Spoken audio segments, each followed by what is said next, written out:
Well, welcome to class. We are recording now, just to let everybody know. We're going to be continuing to look at the fifth commandment. I'd like, as we get started, to simply go in and speak it. So if you all could read it with me, that'd be super. So I'll say the fifth commandment, you respond, you shall not murder. I'll say, what does this mean? And you'll give the answer, okay? The fifth commandment, you shall not murder. What does this mean? We should fear and love God so that we do not hurt or harm our neighbor in his body, but help and support him in every physical need. So what we talked about last time was how this commandment is not just about avoiding harming our neighbor, just avoiding murdering him, but what is Jesus' ideal for us as his disciples, and that is to be non-violent people who live at peace and actively work to show love to even our enemies, those people who hate us. So when Jesus says, love your enemy as yourself, the people he's talking about are the people who specifically hate us. And this doesn't mean necessarily strong dislike, but hate means, in a biblical sense, the opposite of love. Love in the Bible is when you're willing to sacrifice for someone else's good. Hate is when you are working or have the desire to work against the good of someone else. So I think the perfect example of this is the parable of the Good Samaritan. You all basically know the biblical story. If you're not familiar with it, look it up in Luke chapter 10. In that story, though, what happens is that a Jewish man who gets beaten, mugged, left for dead, stripped naked, etc., is cared for by a Samaritan. What's important to keep in mind is that Samaritans and Jews hated each other. So the Jewish man, if he would have been conscious, probably would have said, I'd rather die than have you touch me and make me dirty, you Samaritan. Right? So someone who hated him that much, the Samaritan showed love for. Jesus says, go and do the same. Okay? That then means that we don't hurt people. We're not violent with people, either with our words or with our actions, but we actively seek to love all people. Okay, before we go any further, it's a little bit more than 30 seconds. Does anyone have any comments, questions, things they want to talk about before we jump into the rest of the fifth commandment? You can talk, it's okay. I was going to say, don't ask any questions. Just Caleb. Okay, so the things that we want to talk about today are kind of the large societal issues that revolve around the fifth commandment. The three ones we are going to tackle today are abortion, euthanasia, and then suicide. Okay, how is it that the Bible actually looks at those things? How do we think about those things? We'll take abortion first and foremost. Okay, so when it comes to abortion, the belief is, our teaching is, that human life begins at conception. We define conception as the moment that the two zygotes, reproductive cells, come in contact with each other. Not zygotes, right? Zygote's not the right word. The two reproductive cells. So when the sperm and the egg cell connect and the cell starts to split, that's when human life begins, right? Human life then, the child, the embryo, needs to implant on the uterine wall and then grows and develops, etc. We believe that once that happens, there's a new human life, okay?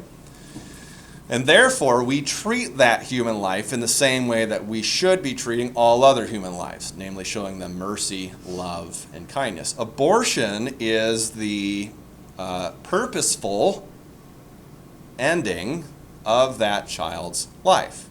We find this very, very not good for obvious reasons, because we're killing a person, plain and simple. Obviously, within our society, this is a very touchy subject that is rife with issues of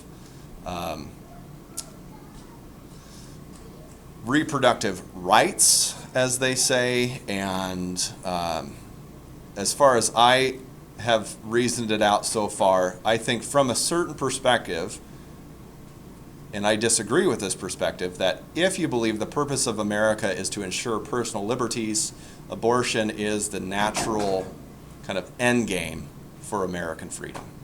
Like, you can see how they would argue that from that perspective. But we go, but that's a child, and they say, no, it's not, right? So that's really the question, is what is it? Is it a human being, or is it not? Again, I've told you the reason why we believe that it is. I don't want to teach you guys how you can talk intelligently with anybody about how you can argue that it is a human being. And all you need to do is remember 4 little letters, and it spells a word, and that is sled. So how this works is there is nothing different from me and Wes than there is between me and an unborn child, except for these 4 things. The first is size. I'm larger than Wes, right? I am also much larger than an unborn child, okay? There's no difference there, substantially.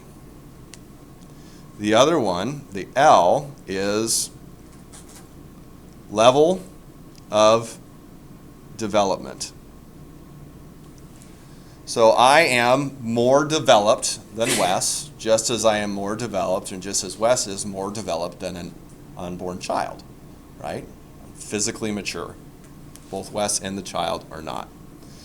The other one, this is a little bit different with Wes and me,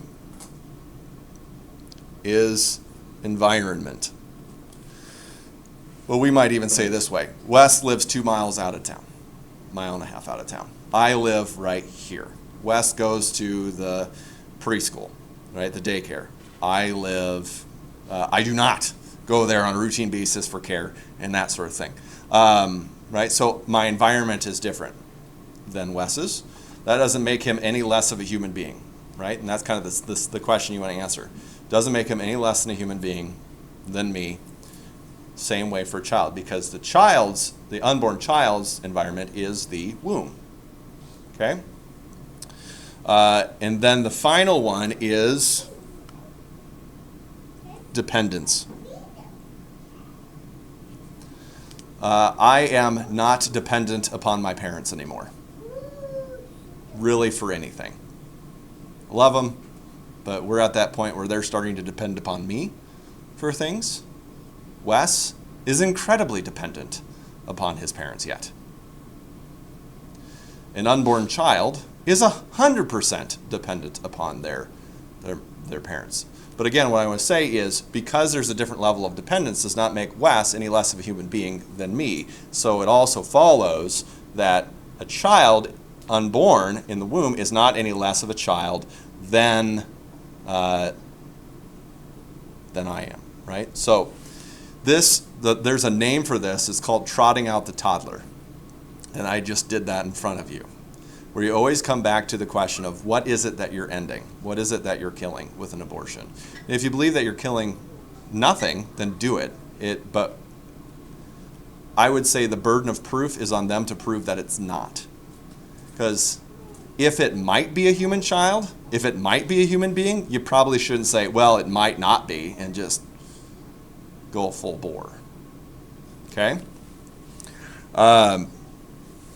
So that's our general understanding, our general teaching. Abortion is no bueno. We should avoid it at all costs. Gets to all sorts of then wonderful, hairy topics about how we go about discussing this in a public sphere. I'm not necessarily convinced that, and you can argue it from different ways. Right now, I'm not convinced that legislating against it is the best way to end the practice, although it certainly is good for those children that happen to be born if they would have been aborted otherwise, right? So it is a good for them. So say it this way, I'm not convinced that we need to charge in and say that we have to have pro-life country no matter what, and that's the ultimate good. That being said, That tends pretty close to my one issue vote. That's kind of the thing that I fall on, because what else am I going to fall on? I'm not really concerned about too much else but loving my neighbor, which comes out. That's the other argument against the Christian perspective that abortion ends a life, and it's this: that if you really believe that, then you'd take care of all the children, right? That old argument. Well, that's always a fun discussion to have with someone that you know and you care about, and someone who cares about you, because if they throw that at you, it's like, so you think I'm actually that manipulative and cruel, right? That I actually don't care about people, right? That's what you're positing right now. So that's always a fun thing to go, if you can have that sort of discussion with people. I pray that you do. But just because we fail does not make the truth change, right? What is it? It's a human life. Therefore, what follows? Should we do things that we don't do? Absolutely. I remember when Roe v. Wade fell, which I think was a good thing, was overturned. I saw, this was when I was still on social media, there was a lot of Facebook posts about if it were really about the baby. Because the other side thinks we just want to control women. Right? We're on a power trip. We want to tell women how to lead their lives. If it's really about the children, blah, blah, blah, you do this, that. And my argument is it really is about the children, because we run a daycare.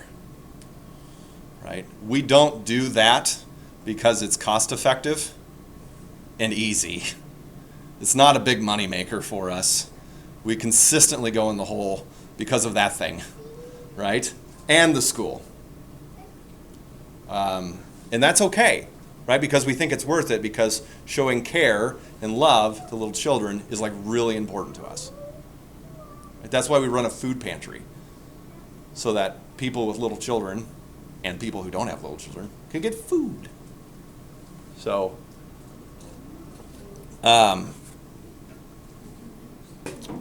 so what about, and this is this one comes out pretty quick. What about the person who is whose life is being threatened by the pregnancy, right? The mother whose life is threatened by the pregnancy.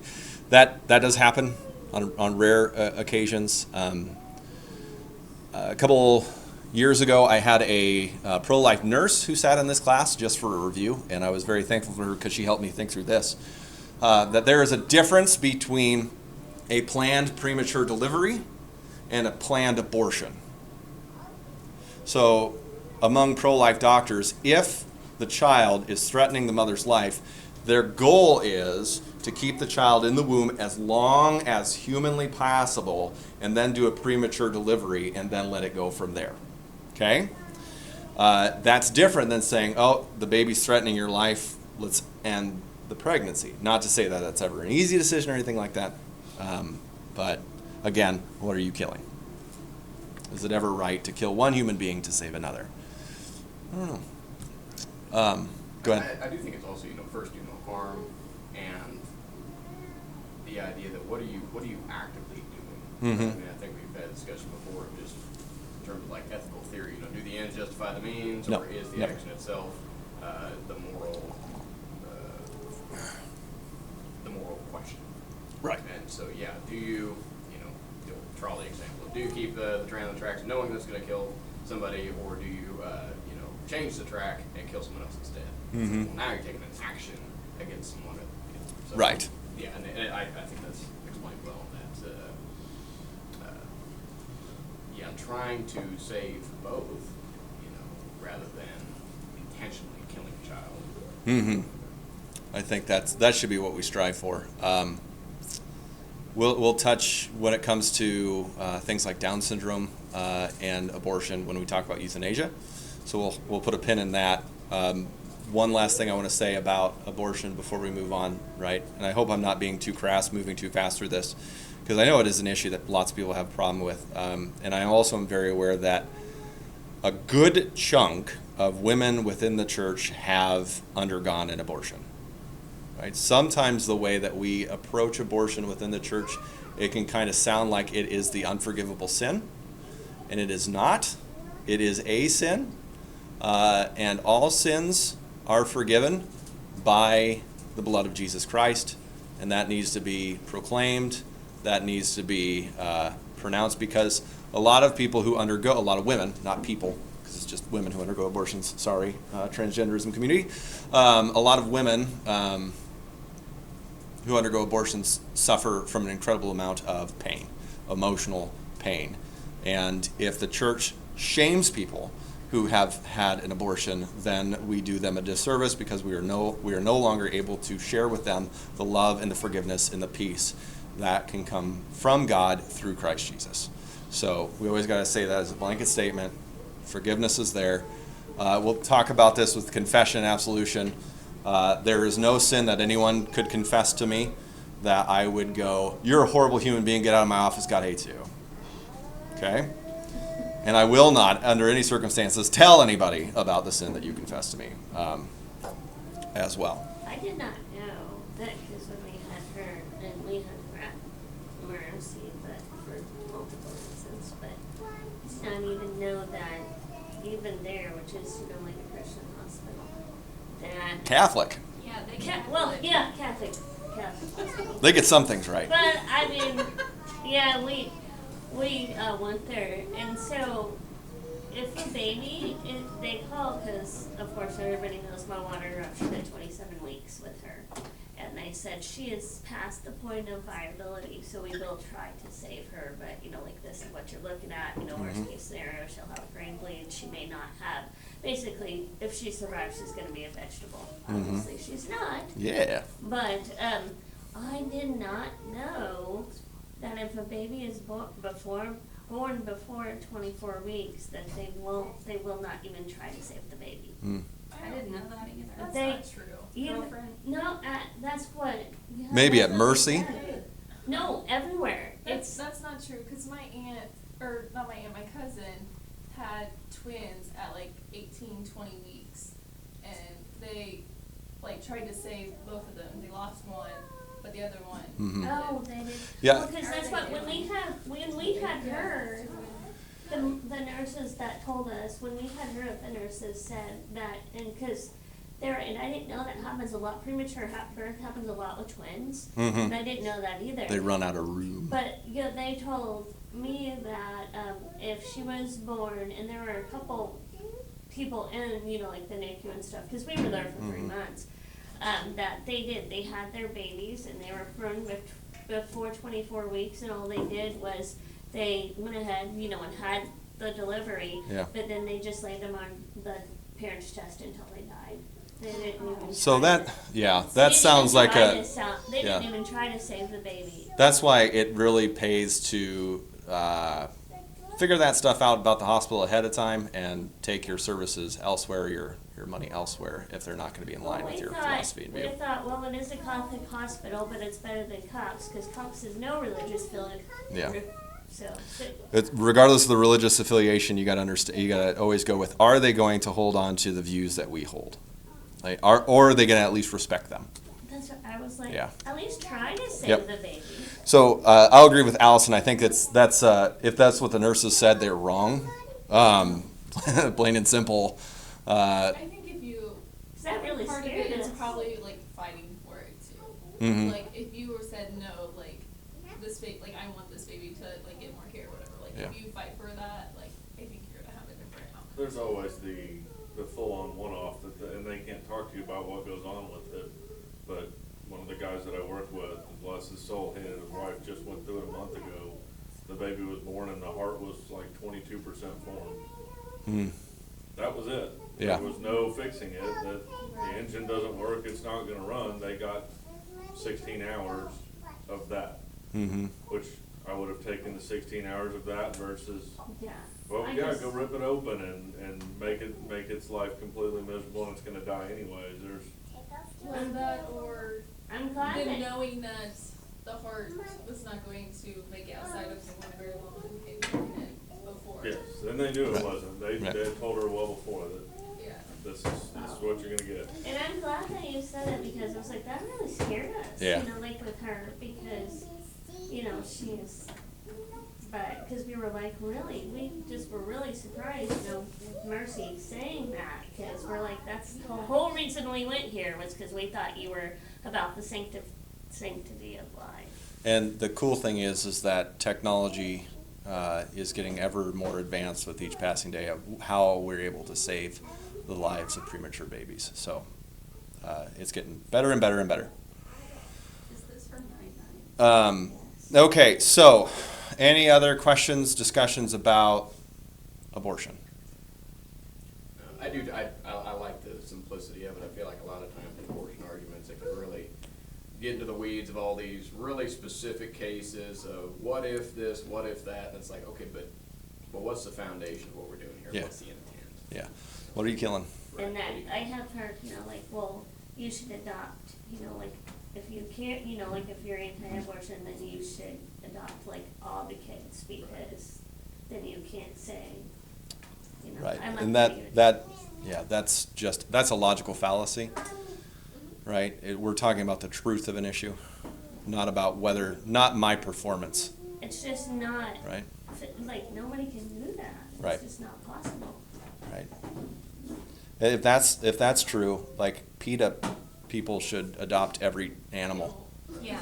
right? They're not going to do that. Well, they must not really believe that animal life's precious, right? They must be just trying to control the farmers. Power trip. And it just doesn't hold, right? It's silly when you think about it that way.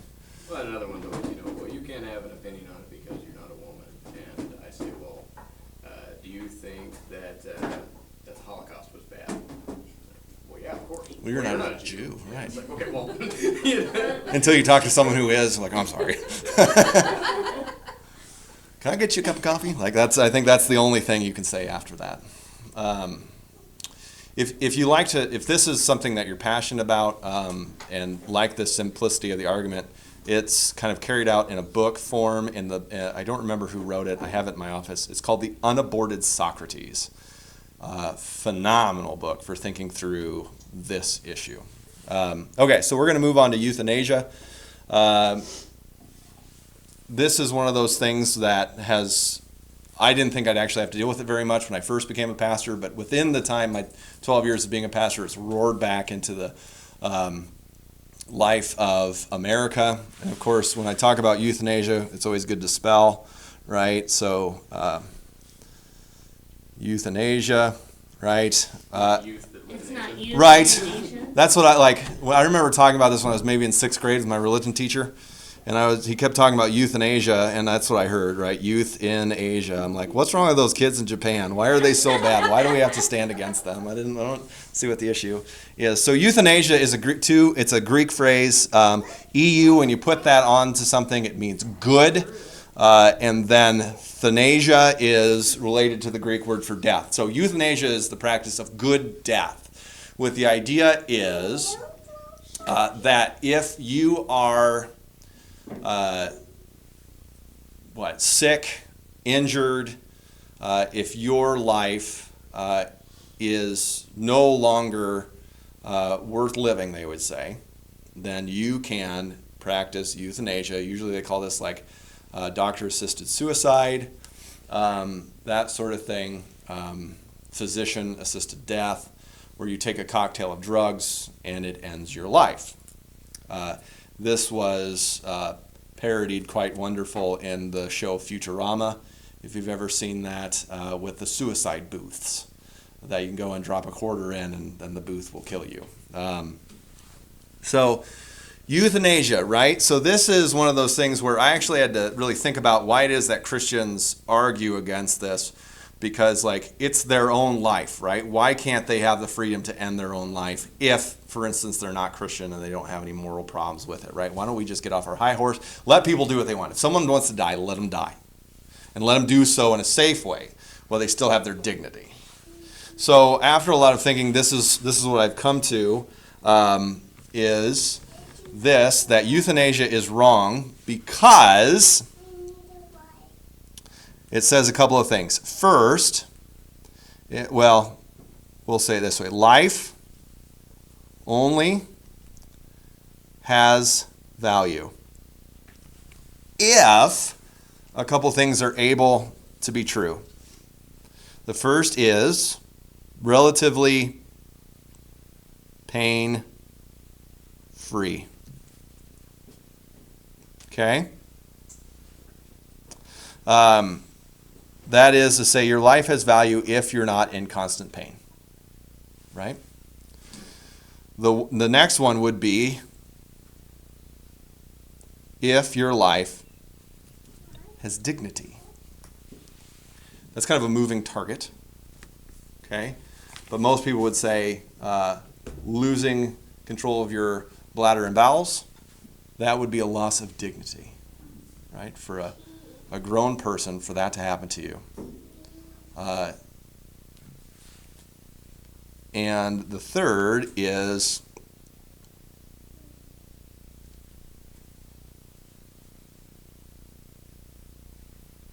self-determined. So if you're able to kind of do the things that you want to do, obviously within reason, right? Because you got to have a job, right? You can't just say, well, I'm just going to go live in Iceland. You can't do that. I guess you could move to Iceland if you wanted to get a job there, but you still got to work. So like, if you're able to do those things, then your life has value. If your life doesn't have those things, then your life has no value, and therefore you can throw it away.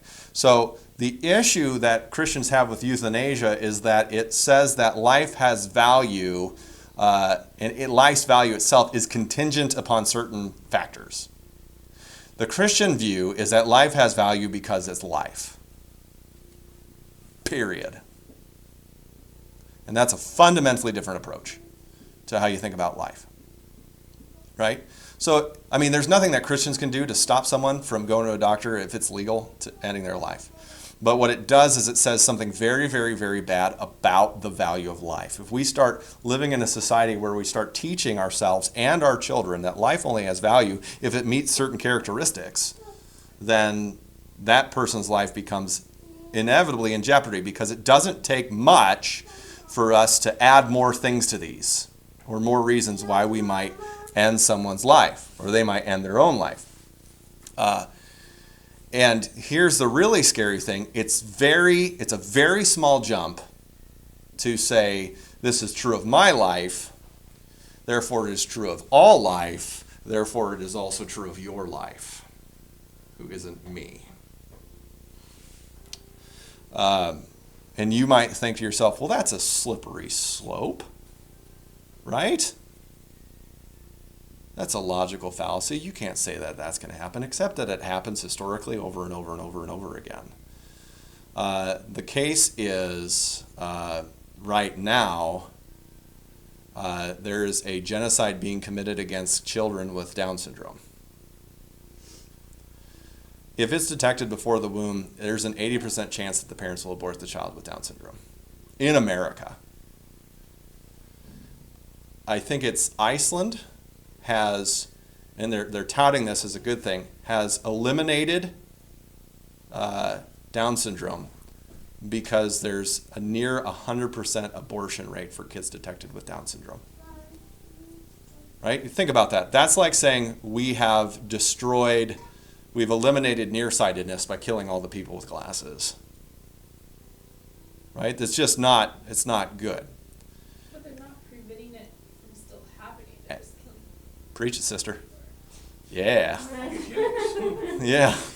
Right? No, you're absolutely right. And what they're saying is this child's life will be too difficult. It won't be one of dignity. They won't be able to do the things they want, and they'll have a lot of pain. Therefore, their life is not worth living. Right? So they choose to end the life before it begins, outside of the womb, to preserve that child from having a life that's not worth living. Right? So if you actually think about it again, what are you killing? Regardless of what a Down syndrome child's life is like, what are you killing? Is it a human being? Again, we believe that life has value just because it is life. And I tell you what, having known multiple children with Down syndrome, to say that their lives aren't worth living is about the most arrogant, evil thing I can think of. So to say that, oh yeah, that would never happen with euthanasia, we're just going to apply it to ourselves, right? Yeah, right. It never works that way. And this is exactly what happened in World War II. And I know I'm kind of trotting out the Holocaust, but you already brought it up, so I feel free to do that. But I was going to do it anyway. With the Holocaust, the Nazis didn't just start with the Jews.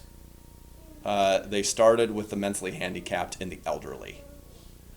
What they would do is gather the mentally handicapped and elderly into a room with no ventilation, and they would back up a van to it, and they would just rev the engine until the carbon monoxide killed everyone in the room. And the reason why they did it is because they were actually Nazis. They were nationalistic socialists. And so the ultimate goal for the Nazis was the good of the state, and those people were drain on society. And so they want to get rid of them and kill them so that there's more resources for those who are healthy and well. If you want to hear a wonderfully heartwarming story, where I was listening to it on a road trip with my brother, there were multiple times when I would punch him in the shoulder and say, "I'm not crying, you're crying," as there's tears and snot streaming down my face. The book Bright Valley of Love tells this beautiful, heartwarming story about a home in Germany before World War II and the struggles that the residents went in and the people in charge went in trying to preserve the life of its residents. It's just, man, it's good. Bright Valley of Love. And so the Nazis started with the mentally handicapped, and then they just went to the Jews, right? So your life has no value because your genetic heritage, right? So you're Jewish, and so your life has no value, right? So we can just add, what do we want to add to that, right? Do we want to add male? I just saw something come up on my YouTube feed, right? We don't need men anymore, apparently, right? So we've got big sperm banks. Let's just get rid of all the men. Let's solve all the problems. Then you can go into like autism, Right. Yeah. ADHD, and all that.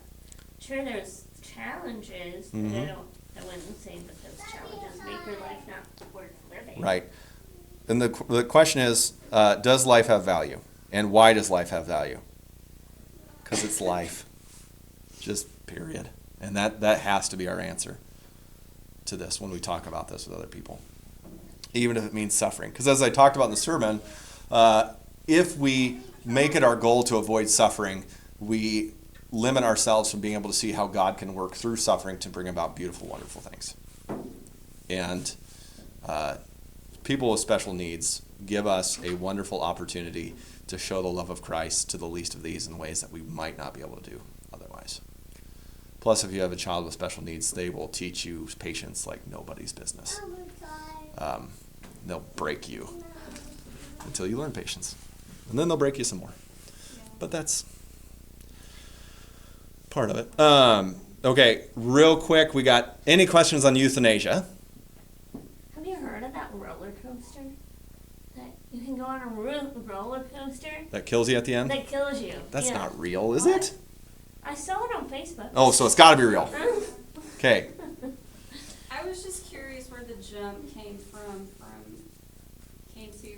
euthanasia and Action T4 under the Nazis to roller coaster. I missed that little.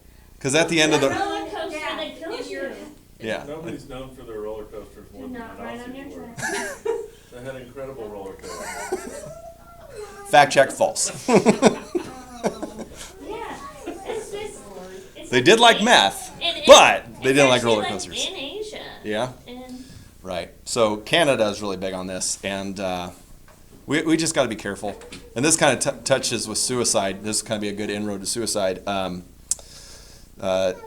There's a mental health line that tested, that they decided they were going to get rid of their human employees and replace it all with Chat GPT or something like that, a chat bot, and the chat bot started to tell people to kill themselves.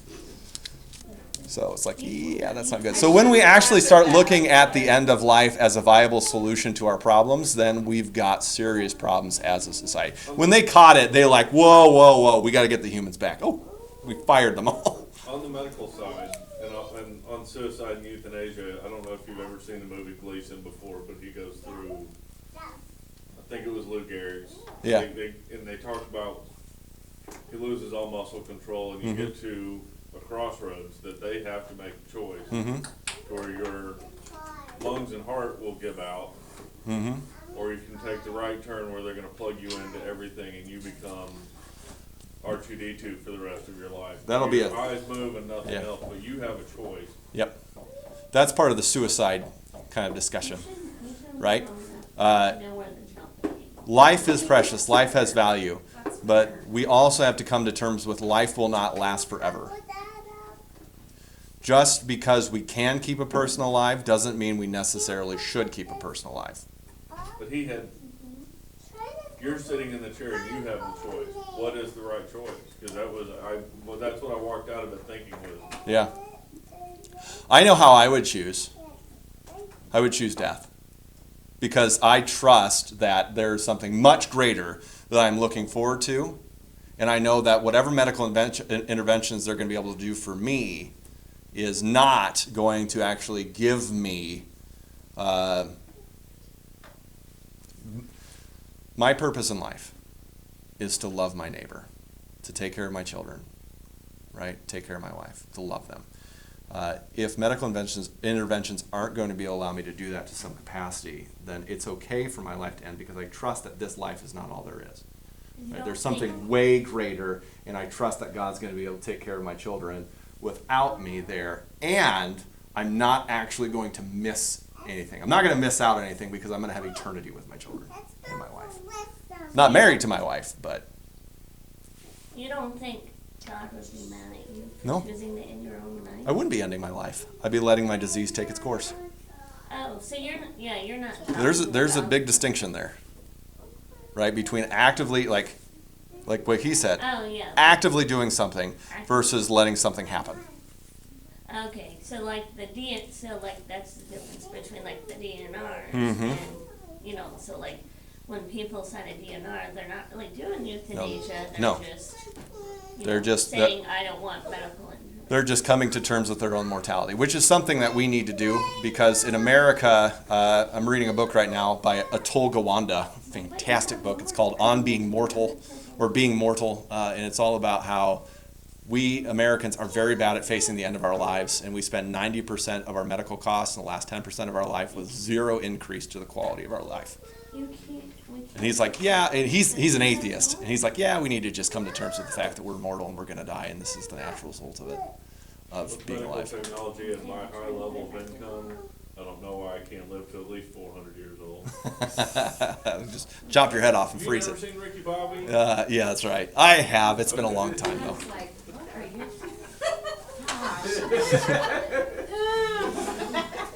Okay, so suicide. I'll try and do this real quick in the next 5-6 minutes, but suicide is a sin. Okay? How do we know it's a sin? Because it hurts people. And I think we have to just recognize that for what it is, right? Taking your own life is probably one of the most selfish things that you can do because it seriously will harm those who love you and care about you. Okay, so that's the first thing that needs to be said. Second of all, the church before, within the last couple of centuries, taught that if you committed suicide, you automatically go to hell. That is wrong.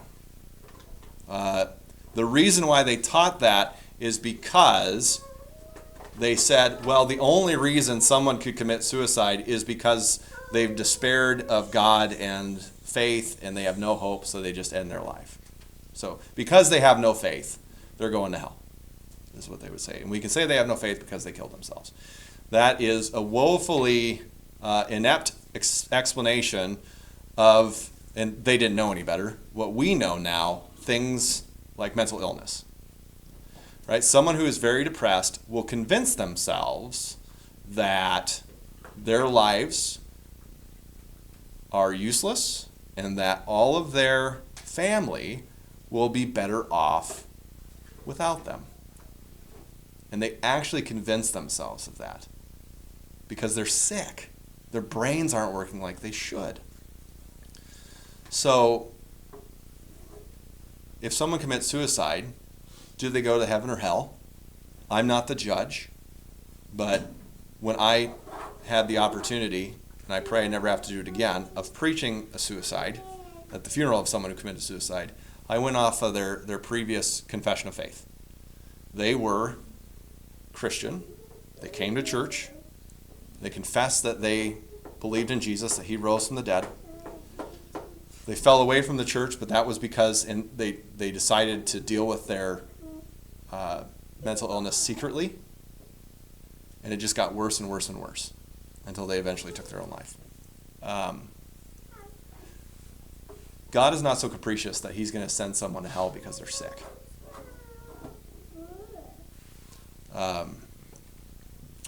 So it harms people. It's dangerous. Get help. Right? Mental health can be treated. It need not be suffered in silence. Get help, get help, get help, is what I'll say. Especially for those of you who have young ladies in your house. Keep an eye on them and their mental health, because right now young ladies are in a mental health freefall because of social media. So keep an eye on your students in high school. Keep an eye on those near you. Mental health is a we know a lot more. We're much more sensitive about it now. But there's still, especially in this area, in rural America, there's a taboo when it comes to mental illness. So we need to treat it. It's not a lack of faith to be mentally ill, to be depressed, to be anxious. It's not a lack of faith that you take medicine to fix your brain that's not working. Take those medicines, that's what they're for. Right? And the worst thing that you can say to someone's mental illness is say, have you ever tried to just not be sad? Not be depressed? Right? Just be happy. Right? That's like saying to someone with a broken leg, have you ever tried not having a broken leg? Walk it off. Just walk it off. Nancy, rub some dirt on it. No, that's not. Again, that's no bueno. So they need compassion, and we need to treat them and help them treat themselves as if they were sick, right? And I think it's when we have that kind of awareness, we still treat them, we don't be like, oh no, we don't treat them like we're going to catch it or something. We treat them like normal people. But we recognize that if someone's depressed, they're not going to have the same capacity that another human being would. And that's okay, right? Do we have room to be able to care for and love people despite the fact that they aren't able to be as productive or work as hard as other people? And as we talked about this last week, America loves to assign people's value and worth based on how much they can do and produce. If you make enough widgets for me, your life has value. If you can't make widgets, then you have no use for me. Do you think that all of these that we talked about today are more on the rise because of the elevation of personal choice as kind of the ultimate authority in people's lives? I'm going to go deep on you and real quick. It's because of this. Normal nihilism. Nihilism, as you know, is from Nietzsche, the idea that life has no value and worth intrinsically. That there is no common ground, no universal reality, no objective truth that we can actually grasp onto anymore within our society. Moral relativism, all of those. Like that's one outgrowth of normal nihilism. This simply is where we are at. That's kind of postmodernism is normal nihilism. It's period. It's the reality right now, and all of us are breathing it in constantly. And everything goes to show that if you believe that life has no value, has no worth, objectively, if there is no ground of reality, life has no meaning, we're all a bunch of cosmic accidents, then everything's out, right? So it's where we're at as the natural outgrowth of, and Pastor Wood talked about this last week in the sermon. You weren't here. Pastor Wood talked about this last week in the sermon about how we've been building up to this for 300 years. Right? So this didn't just come out, like transgenderism didn't just come out of nowhere. It's been building up ever since Rene Descartes said, "I think, therefore I am." It's just been, and the thing is, Friedrich Nietzsche, if you ever have read that depressive wonder, It's a ball of sunshine. oh man, isn't he though? Oh, he's. Good stuff. If you're feeling a little low, don't read him, right? So he just happened to be incredibly prophetic. He described where we are at 150 years ago, 200 years ago before it happened. I don't want to get kicked out as a heretic, but does some of this stem from the Reformation in the sense that once the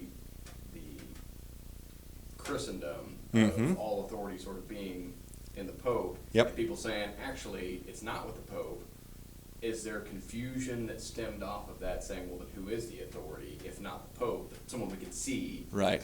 Yes. We went with the Bible. Right. Right. Right, but Outgrowth out of right. that said, well, we can't trust the Bible. Right.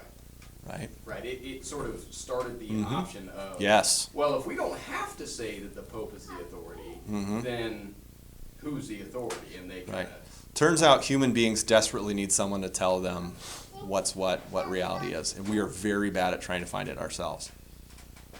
Right. So, and that's Disney, right? Follow your heart. Okay. Just no, don't do that. She hates Disney with a I love Disney with a passion. I just hate the message. I will sing "Kiss the Girl" all day long. I would pay money to see. He hates Whoa, the whoa. mermaid. I mean, Little Mermaid is the story of He's ruined Little Mermaid for me. it's the story of a teenage daughter who disobeys her father every step of the way, brings complete disaster upon everyone she loves about, and then suffers no consequences at the end. So, And it's actually rewarded. but the thing is, no kid would ever come up with that assumption until an Well, adult that's tells so them. not true. That is so not true. They get from the Hans messages. Christian Andersen was as depressing as Nietzsche was. Yeah, right. I just want to point that The out. Disney story has nothing to do with the Anderson original, right? Because in the Anderson novel, when she would walk on solid ground, it felt like she was being stabbed and by then knives. She died and she turned into sea foam. It was all There's sad. an age limit. Well, I have to tell you guys really something really Not funny, that message, and I don't know that's basically who you your vote for, heart but and this do is evil and